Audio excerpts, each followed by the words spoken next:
Well, it looks like Russia's getting slammed again, but this time it's probably going to be a more important slam than any time in the past with the sanctions because actually, if you really dig back in the past, Russia became the number one or close to the top number one powerhouse in oil exploration, oil exporting, mainly due to the Western technology. They've actually surpassed Saudi Arabia sometimes, um, but actually it's been through a lot of Western technology that was poured into the country. And what's going on now is that they're actually sanctioning all this technology, any kind of support for exploration, for Russian exploration of oil. And this is actually going to hurt ExxonMobil and BP because of the deals they have in mergers with Rosneft.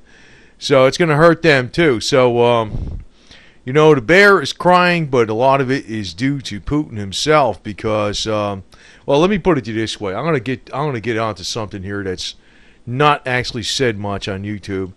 When you look at the great expanse of Russia going over all these time zones, actually there's been global world planners all the way back to the 1800s. When they looked at this is way before the Bolshevik Revolution and all that type of stuff. They looked at this great expanse of Russia and they said, this is good, for the globalists because they want to actually say, well, this is this much territory that's already under one nation. So we want to meld this into a new world order. Now, the actual thing that happened, though, is Russia could have actually fell apart a bunch of times. It's been supported by the West one way or the other, even militarily, even back in the 30s. In the 1930s, when the United States was undergoing a Great Depression, Russia was actually given lots of U.S. Military hardware, know-how, and even $100 printing plates so they could buy more military hardware. Actually, World War II was probably some kind of contrived setup for all I know. But it does not mean Vladimir Putin's a good guy because he's just basically his own little gang, and that's what's going on here. So, a lot of the audience will appreciate that insight, but basically that's what's going on. You got two gangs competing with each other. So, it looks like Russia's getting punished, but actually it's going to be a lot due to Vladimir Putin not playing ball. Now, if he was smart, he would not necessarily play ball, but he's actually tripping himself up by doing this, and it almost reminds me of a lot of people in the past that have done this. So who the hell knows where this is going to lead to? But there's been a lot of oil exploration up in the Arctic, about what's going on in Alaska and everything, and but it's also Russia actually has been up in this island over here too. But the thing is, in the medium and long term, them being cut off from U.S. technology for new oil exploration is going to greatly, greatly hurt them. Because if they did not have this technology in the first place, they would not be the powerhouse they are right now. And this is actually going to really hurt them in a big time because this is where they actually get most of their cash from. And it's actually oil prices, I think, are being suppressed partly due to the fact that the Western powers don't like what's going on with Russia, so they want to keep the oil prices low. And that's why I'm thinking they don't want too much involvement in the Middle East where it's going to upset oil prices. But where this can actually lead to at some time is where the U.S. is one of the most dominant, or probably the dominant oil producer, and because of technology. And I think that's what they're looking to do. But, it's actually hurting Russia. So, but, I don't really want to see where the Russian... Well, you know what happens. The Russian people get hurt, and, they get behind these leaders like they think it's a solution to their problems, and it never is. It never really is. And, I don't know what the hell to say about this kind of garbage because it's like they've been fooled so many times from the czars all the way to present time. And it's like you get behind a strong leader, you get screwed over. That's really what happens.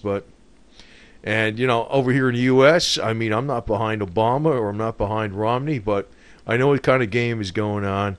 And it's not going to be so simple like the alternative media says, where Russia's going to just overcome the situation. But because actually their oil industry is the main thing that's bringing in their cash, and if Western technology is cut off, and even if it hurts ExxonMobil and BP, they're doing it anyway. So that's what's going to happen. So basically, King Oil is ruling the world still, but it looks like oil is safe in the United States, and the supply in the United States is going to continue to go upward, and probably will be the number one producer of oil in the world. I almost guarantee you.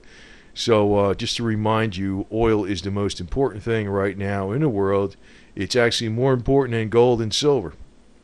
It's more important than gold and silver. So get it through your head, and hopefully I'm getting it through your head that oil is more important than gold and silver even. And if the U.S. is the number one technological leader in oil, and we become the number one producer of oil, which we're pretty close to it, it's not like the United States is going to go down so easy like all these alternative yo-yos keep saying left and right. Actually, it looks like Russia's going to have some serious problems now. This is like important sanctions that are going on. And I don't know, Putin's kind of just taking it in stride. But, he's got some real hookups, though, through the Gunvor, the oil trading company in Switzerland, and also the fact that it's registered in Cyprus, so which is a tax haven for all the gains on the commodities, on its sale of commodities, capital gains on commodities. That's why it's registered in Cyprus, but it's actually based in Switzerland. I think that's where, I don't know where all these funds are coming from, but that's one of the main spots, I'm sure. And this guy, he's out for number one. He's not really out for Russia. He's out for number one himself. And, he's like, what he looks for is, it's almost like, Genghis Khan was out for Mongolia or something, not necessarily. They're out for number one first. So, that's one thing you got to watch, and it's like this seems to be the problem of all peoples across the world. Even in the U.S., they get freaking behind some strong leader, and it's stupid. You don't want to be doing that type of stuff. But it looks like today we're not going to be having to have any kind of oil crisis in the near future, because they would go back to pedaling bicycles and things like that, because there's so much technology that's coming on. We might have a problem where it's going to be a super spike, but it's going to be a temporary spike. I'm counting on the super spike in oil, but it's going to be a temporary spike. It's not going to last forever, because the actual, we're not going to have to be riding bicycles around all day, although I enjoy riding bicycles. But the thing is, it's not going to have to go to that extreme, because even if oil went to $200 a barrel due to something going on in the Middle East, it's going to come back down because of the technology even we have for making end product gasoline from natural gas, which we have plenty of. So anyway, you'll always be able to ride your Harley again, and it's not going to be something that's going to be a rare supply like some of the people have been predicting. And if it does go to $200 a barrel or even more, it's not going to be something where it's going to stay that high. It's going to come back down. As fast as it goes up, it'll come down even faster, because of one principle called demand destruction. But, if it goes up that fast, I'll be riding my bike a hell of a lot more. I'll guarantee you that, because my Harley gets about 50 miles to the gallon, even though it's got extra souped up stuff in there. And it gets just as good a gas mileage as any Prius out there, and I'd rather be riding a Harley than a Prius any day. So, just to remind you that, I'm not cheering on the USA or nothing like that. I'm just giving you the reality of the situation.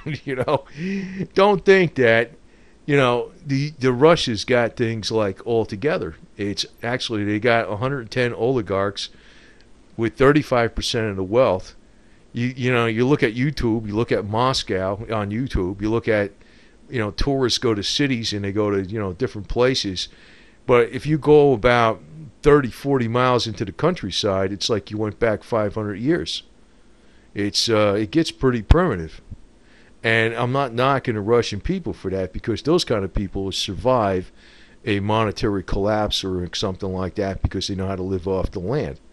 So, I mean, I'm not knocking those people or nothing like that, but I'm just saying a lot of people in the West don't realize that the West is actually a hell of a lot more powerful economically in many, many ways than you think, you know.